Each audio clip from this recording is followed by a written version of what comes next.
Realme GT7 ఈ మొబైల్‌ని next month launch చేయబోతుందనమాట చైనాలో. సో, ఇప్పుడు ఈ మొబైల్ సంబంధించిన కొన్ని స్పెసిఫికేషన్స్ అయితే బయటకొచ్చినాయి. దీని ప్రకారం చూస్తే మనకి స్నాప్‌డ్రాగన్ 8 ఎలైట్ ప్రాసెసర్‌తో అయితే ఈ మొబైల్ రాబోతుందట. Rear side main camera 50 megapixel, secondary camera 8 megapixel ultra wide angle sensor అయితే ఉండబోతుంది. 6500 MH battery, 120 watt fast charging support అయితే ఉంటుందని చెప్పి లీక్స్ ద్వారా అయితే తెలుస్తుంది. సో, ఇందులోనే GT7 ప్రోను కూడా తీసుకొస్తారు కదా! అందుట్లో ultrasonic in display finger print అయితే ఉంటుందని చెప్పి తెలుస్తుంది. ఇప్పుడు తీసుకొచ్చే GT7లో మాత్రం ఆప్టికల్ ఇన్ డిస్‌ప్లే ఫింగర్ ప్రింటే ఉంటుంది. ఇక 7 ప్రోలో టెలిఫోటో సెన్సార్ అయితే ఉండబోతుంది. మనకి అది 7లో అయితే ఉండదు. GT7లో అయితే ఉండదు. ఇక అలాగే రియల్‌మీ నియో 7 SE ఈ మొబైల్ అయితే మనకి 3C సర్టిఫికేషన్‌లో స్పాట్ అయింది. దీని ప్రకారం ఇందులో 7000 mAh battery, 80 watt fast charging support అయితే ఉండబోతుందంట. మీడియాటెక్ డైమెన్సిటీ 8400 ఈ ప్రాసెసర్ ఉండబోతున్నట్టుగా తెలుస్తుంది. ఇక అలాగే రియల్‌మీ P1 Pro ఈ 2 మొబైల్స్‌ని లాంచ్ చేసింది. P2 Pro తెచ్చింది. P2 అయితే తీసుకురాలేదు. ఇప్పుడు P3కి సంబంధించిన కొన్ని డీటెయిల్స్ అయితే బయటకొచ్చినాయి. యాక్చువల్‌గా ఒక మోడల్ అయితే బయటకొచ్చింది. ఆ మోడల్ ప్రకారం చూస్తే ఇది P3 కావచ్చు అని చెప్పేసి తెలుస్తుందనమాట. ఈ మొబైల్ మనకి 5860 ఎంహెచ్ బ్యాటరీతో అయితే స్పాట్ అయింది. అంటే 6000 మనకి రేటింగ్‌తో ఈ మొబైల్ మార్కెట్‌లోకి అయితే తీసుకొస్తారు. 45 వాట్ ఫాస్ట్ ఛార్జింగ్ సపోర్ట్ అయితే ఉంటుందంటున్నారు. లాస్ట్ టైం వీళ్ళు తీసుకొచ్చిన P2 Proలో అదేనా 5000 mAh battery, 45 watt fast charging ఉంది. ఇందులో కొంచెం పెంచినట్టుగా అర్థమవుతుంది. అంటే 500 ఎంహెచ్ బ్యాటరీని అయితే పెంచారు. అయితే ఈసారి P3 Pro, P3 ultra 3 models అయితే రాబోతున్నట్టుగా న్యూస్ అయితే వస్తుంది. చూద్దాం మరి ఈ మొబైల్స్‌ని ఎప్పుడు లాంచ్ చేస్తారో. P2 Pro అలాగే P1 Pro అనుకుంటా బాగానే సక్సెస్ అయినాయి. బాగున్నాయి ఈ మొబైల్స్. సో, వీళ్ళు P లైన్‌లో తీసుకొచ్చే ఈ మొబైల్స్ అయితే బాగానే తీసుకొస్తున్నారు. అలాగే మంచి ప్రైస్‌లో తీసుకొస్తున్నారు. దీన్ని ఇలాగే కంటిన్యూ చేస్తే బెటరు. అలా కాకుండా మళ్ళీ ప్రైజులు పెంచేసి ఆల్రెడీ తీసుకొచ్చిన మొబైల్స్‌ని రీబ్రాండ్ చేసి తీసుకొస్తే కష్టం అయిపోద్ది.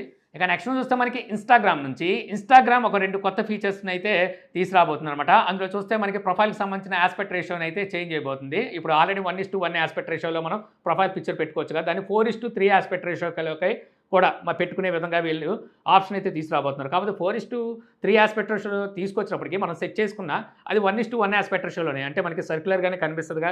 మరేమో మొత్తానికి అలా అయితే తీసుకురాబోతున్నారు. ఇంకా మరొకటి వచ్చేసరికి రీల్‌లో ఇక 3 మినిట్స్ వరకు తీసుకురాబోతున్నట్టుగా తెలుస్తుందనమాట. వీళ్ళు కొత్త యాప్‌ని అయితే లాంచ్ చేయబోతున్నారు. నెక్స్ట్ మంత్ అంటున్నారు. ఐఓఎస్‌కి అయితే తీసుకురాబోతున్నారు. ఐఓఎస్‌లో నేను చూసాను. ఇది మార్చి నెల అని చూపిస్తుంది ఆల్రెడీ. దీని పేరు వచ్చేసరికి వీళ్ళు ఇన్‌స్టాగ్రామ్ ఎడిట్స్ అని చెప్పి పిలుస్తున్నారనమాట. ఈ యాప్‌ని ఇన్‌స్టాల్ చేసుకొని ఈ యాప్ ద్వారా ఎడిట్ చేసుకొని మనం 3 మినిట్స్ రీల్‌ని మనం అప్‌లోడ్ చేయొచ్చనమాట. రీసెంట్‌గా మనకి యూట్యూబ్ కూడా షార్ట్స్‌లో 3 మినిట్స్‌ని తీసుకొచ్చింది. 1 మినిట్ ఉండేది షార్ట్‌లో. తర్వాత దాన్ని డైరెక్ట్‌గా 3 మినిట్స్ తీసుకొచ్చారు. ఇన్‌స్టాగ్రామ్ అయితే స్టార్ట్ చేసినప్పుడు 15 సెకండ్స్ తెచ్చింది. దాన్ని 90 సెకండ్స్ వరకు తీసుకెళ్ళింది. ఇప్పుడు 3 మినిట్స్ వరకు తీసుకెళ్ళబోతుంది. రాబోయే రోజుల్లో దాన్ని అలా పెంచుకుంటూ వెళ్ళిపోతారనుకుంటా. ఒక సినిమా కూడా అప్‌లోడ్ చేసే రేంజ్‌కి తీసుకెళ్ళిపోతారేమో చూడాలి. ప్రస్తుతానికైతే ఐఓఎస్ మీద వీళ్ళు వర్క్ చేస్తున్నారు. ఐఓఎస్‌లో రాబోతుంది. ఇంకా ఆండ్రాయిడ్ అయితే ఇంకా అవైలబుల్‌లోకి రాలేదు. అంటే ఆండ్రాయిడ్‌కి ఇంకొంచెం టైం పట్టేలాగా ఉంది. ఇక ఫైనల్‌గా చూస్తే మనకి నాయిస్ ట్యాగ్ 1 అయితే లాంచ్ చేసిందనమాట. నాయిస్ ఫస్ట్ టైం వీళ్ళు ట్యాగ్‌ని అయితే తీసుకొచ్చారు. ఇది ఇండియాలో ఫస్ట్ యూనివర్సల్ ట్యాగ్ అని చెప్పి చెప్తున్నారు. యూనివర్సల్ ట్యాగ్ అంటే ఇక్కడ ఐఓఎస్, ఆండ్రాయిడ్ రెండిటికి పనిచేస్తుంది. అదేంటి ఏ ట్యాగ్ అయినా పనిచేస్తుంది అంటే వాటి కోసం సెపరేట్‌గా యాప్స్‌ని అయితే ఇన్‌స్టాల్ చేసుకోవాలి. అంటే ఇది డైరెక్ట్‌గా మనకి Google find my device network అలాగే ఐఓఎస్ మై నెట్వర్క్ ద్వారా డైరెక్ట్‌గా దీన్ని ఫైండ్ అయితే చేయొచ్చు.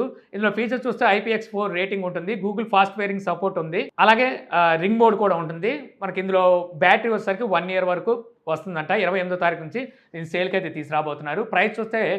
1499 ప్రైస్ పెట్టారు. యాక్చువల్‌గా ఈ ట్యాగులు దేనికి వాడుతుంటారంటే కార్ కీస్ గానీ లేకపోతే హ్యాండ్ బ్యాగ్స్, వాలెట్స్ ఏదైనా వస్తువుని మనం ఎక్కడైనా మర్చిపోతాము లేకపోతే ఎక్కడైనా పడేసుకుంటే దాన్ని ఫైండ్ చేయడం కోసం దీన్ని అయితే వాడతారు. బ్లూటూత్ రేంజ్‌లో మాత్రం ఇవైతే పనిచేస్తాయి. ఒక విధంగా మనం ఏ కీస్‌కైనా పెట్టేసి కీస్ ఎక్కడైనా పడేసాం అనుకోండి, ఇది ఎవరికైనా దొరికితే దీన్ని తీసేసి కీస్ అక్కడే పడేసి వెళ్ళిపోతారు. ఇంక మనం ఫైండ్ చేసేది ఎక్కడ ఉంటుంది?